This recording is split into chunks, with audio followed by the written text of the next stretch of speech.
वो मेरे पड़ोसी थे, अक्सर घर आते रहते थे। शरीर से काफी भारी भरकम थे और खाने पीने के शौकीन। घर में घुसते ही कुछ खाने की फरमाइश जरूर करते। कुछ खाने को ना भी मिले तो चाय तो जरूर ही पीते। घर में खासकर वो मेरी बुआ से जरूर बात करते, क्योंकि मेरे फूफा जी गुजर चुके थे। बुआ अकेली थी, ऐसे में उन्हें मोरल सपोर्ट भी मिल जाता था। असल में उस शख्स की बातें इतनी अच्छी थीं, बात करने का तरीका, कोई भी उस पर यकीन कर लेता था। इसी वजह से शायद बुआ को उनकी बातें अच्छी लगती थीं। पर उसकी यही हरकतें परिवार में बुआ को छोड़ दूसरे को पसंद नहीं आती थी। पर बुआ की वजह से कोई कुछ कह भी नहीं पाता था।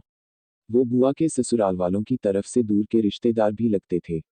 इसलिए भी शायद ऐसा होता हो। वो दिन मुझे अच्छे से याद है। बारिश हो रही थी, जोरदार, झमाझम। बारिश देख मम्मी ने स्कूल जाने से मना कर दिया।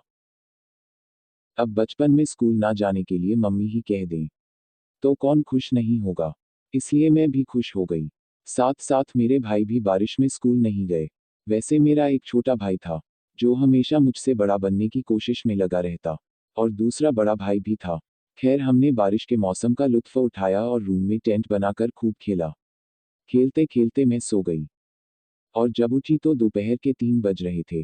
बारिश तब तक रुक चुकी थी। मौका मिलते ही भाई भी घर से बाहर घूमने निकल गया। मम्मी सो चुकी थी। मौका देख मैं भी घर से बाहर निकल गई। मुझे लगा मेरा भाई और बाकी पड़ोस के बच्चे बाहर खेल रहे होंगे। लेकिन जब बाहर गई तो वहां कोई नहीं था। मैंने वो सारी जगह छान मारी जहां वो हो सकते थे, पर मेरे हाथ कुछ नहीं लगा। मैं उनका इंतजार करने लगी। बहुत देर तक कोई नहीं दिखा।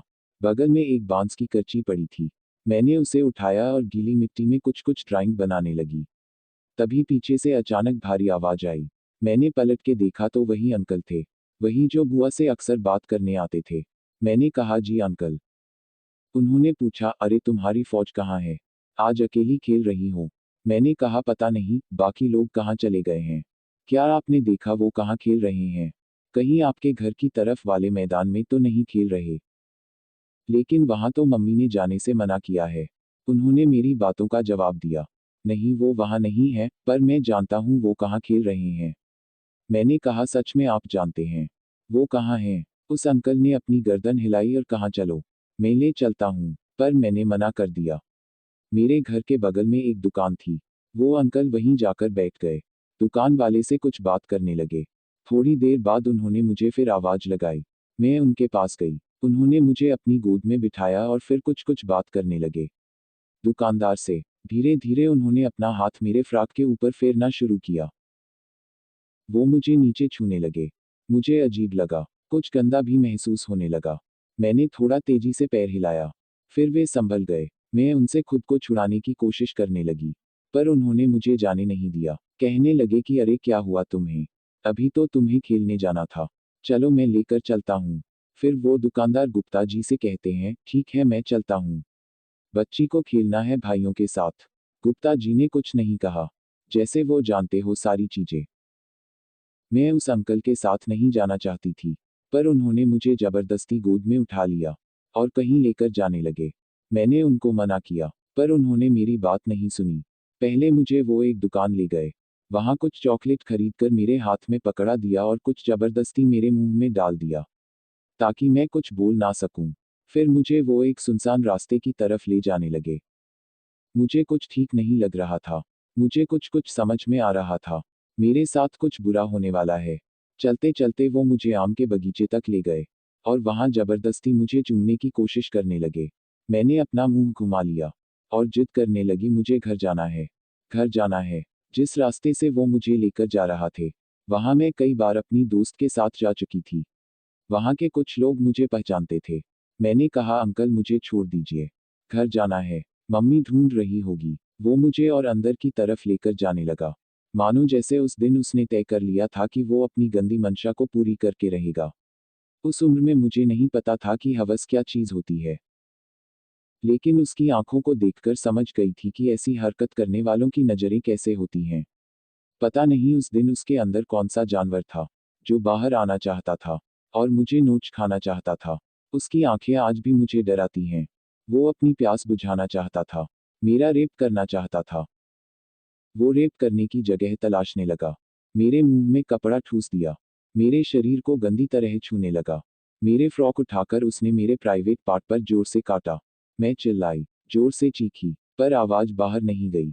वो मेरे तक ही रह गई, क्योंकि उसने मेरे मुंह में कपड़ा जो ठूंस रखा था।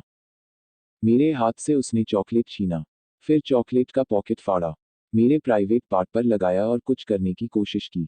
तब तक कोई बगीचे की तरफ उसे कोई आता हुआ दिखा। उसने मुझे छोड़ दिया, मेरे मुंह से कपड़ा भी निकाल दिया और मेरे आंसू पोंछ दिए। मुझे गोद में उठाया और आगे ले जाकर छोड़ दिया। कहा, खुद से घर चली जाओ, कहीं रुकना मत, सीधा रास्ता है। मैं रोते रोते अपने घर पहुंच गई। मम्मी ने देखा, पहले 2 थप्पड़ लगाए और गुस्से में पूछने लगी, कहाँ थी? शाम हो गई है, किससे पूछकर बाहर गई थी? मैंने कोई जवाब नहीं दिया।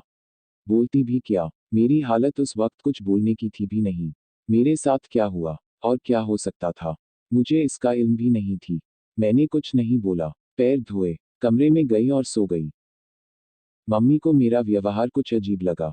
उन्होंने मुझे जगाया और पूछा, क्या हुआ? मैंने कुछ नहीं बोला। कई महीने बीत गए, मैंने अपनी बात किसी को भी नहीं बताई। मेरे साथ क्या हुआ है? मैं किस चीज से गुजर रही हूँ? मैं क्या महसूस करती हूँ? हर रोज किसी दर्द से गुजर रही हूँ। क्या मेरी उम्र इतनी थी कि मैं दर्द को छुपा पाती? सिर्फ 8 साल की थी। सिर्फ 8 साल। क्या सच में बता पाना इतना मुश्किल होता है? बचपन में ही मैंने कैसे ये तय कर लिया कि मेरे साथ जो हुआ, उसमें मेरी गलती थी। मेरे साथ बिल्कुल ठीक हुआ। और तो और उस घटना के बाद मुझे लगता था मैं एक गंदी लड़की हूँ। ये गंदी लड़की क्या होती है? ये सब मेरे दिमाग में आया कहाँ से? मैं 14 सालों से इस हादसे को अपनी अंदर क्यों दबाए हूँ? मैंने कभी किसी को बताया क्यों नहीं? या शायद मैंने बताया, पर किसी ने समझा नहीं।